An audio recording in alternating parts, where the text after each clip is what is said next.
Up ahead on Legislative Review, we take a look at what's coming up in the legislature. Plus, both the House and Senate celebrate Martin Luther King Jr. Day. And labor protections for domestic workers. That's coming up on Legislative Review. Welcome to Legislative Review, your source for daily highlights in the state legislature. I'm Angela Nolasco. It's week 2 of the 2025 legislative session. This year's session stretches 15 weeks through the end of April.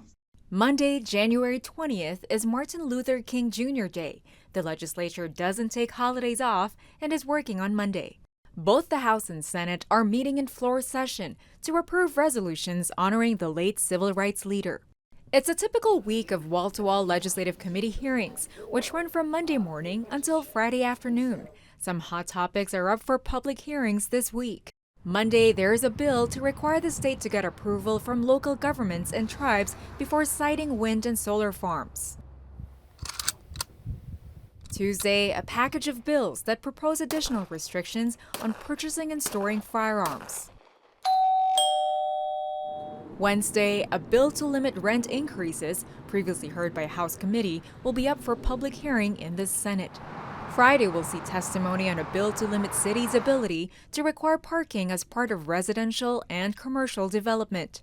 And that's just a small sampling. More than 80 different committee hearings are scheduled this week.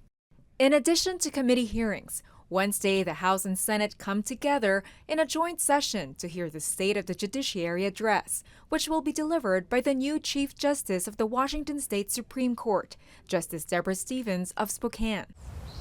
Monday, January 20th, Martin Luther King Jr. Day, marked the start of the second week of the legislative session, and both the House and Senate gathered on the floor to honor the late civil rights leader. In the House, House Resolution 4602, which honors the life and legacy of Dr. King, was introduced on the floor. I rise to honor the life and the legacy of the Reverend Dr. Martin Luther King, Jr. Drawing inspiration from the values of Dr. King, newly elected Republican Representative Hunter Abell of Ferry County shared his remarks. The time never seems quite right, according to some people, to confront injustice. Yet Dr. King powerfully pushes back on that notion, saying the time to act is now. Our work to ensure that our residents, regardless of race, are viewed as equal both before the eyes of the law and the hearts of our fellow man continue, and we must daily take up all the persuasive tools at our disposal, our pens and our voices, to work to make our society a freer and more equal place for the people of Washington. Following his remarks, Democratic Representative Melanie Morgan of Parkland also shared a few words on the floor.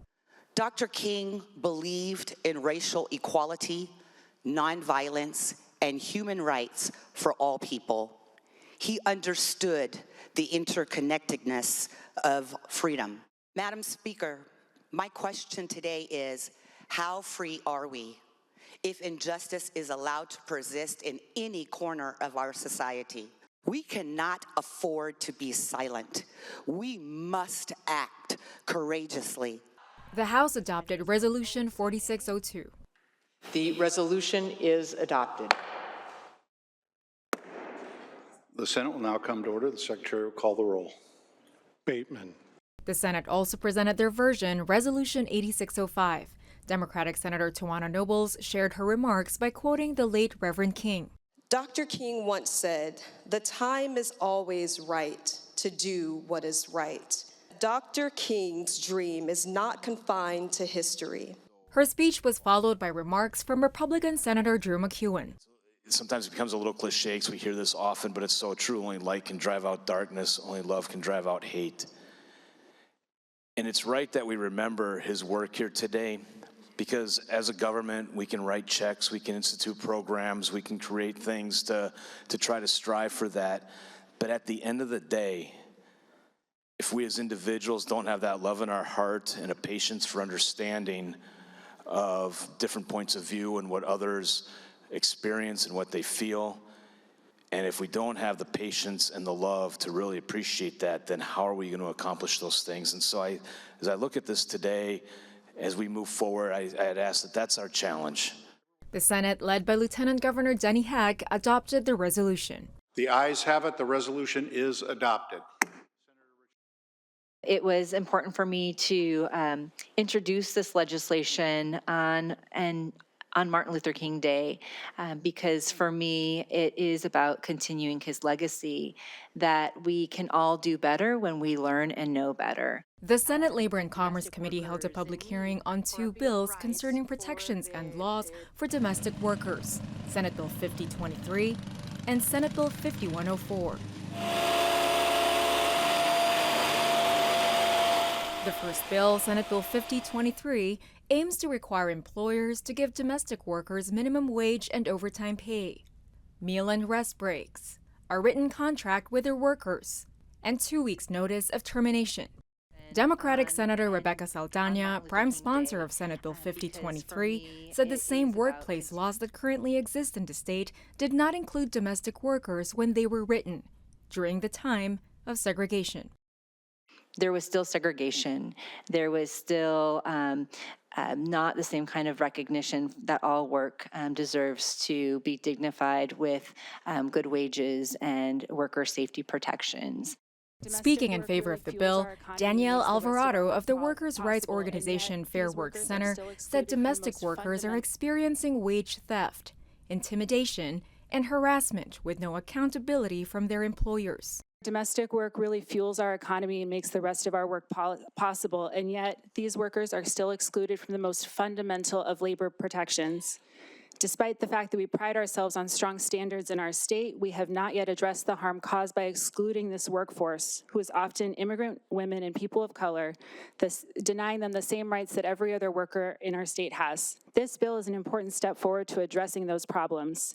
It will ensure that workers are paid for their work, can take breaks during long shifts, and can afford to stay home when they're sick. It'll guarantee that they are protected from discrimination and have a safety net to fall back on when they're injured on the job. The second bill, Senate Bill 5104, proposes to impose a civil penalty on employer coercion based on a worker or their family's immigration status. This coercion could exist in wage violations, working conditions, or labor requirements. Democratic Senator Bob Hasegawa, the bill's prime sponsor, said recognizing the rights of domestic workers is vital to the state's agricultural industry, as well as the overall economy. Employers always have the leverage in any employer-employee relationship because they control the dollars. But it's compounded by the fact that they have leverage over you by threatening to turn you into ICE or other federal agencies if you complain about not getting paid. Basically, it's about fairness and respect for individuals as workers. Yasmin Hamoud of the University of Washington's Workers' Rights Clinic spoke in favor of the bill. The law as it stands allows for bad faith employers to exploit the immigration status of their employees. Most undocumented workers give up, believing reasonably that the risks of asserting their rights are not worth the benefits because they were misled by bad actors.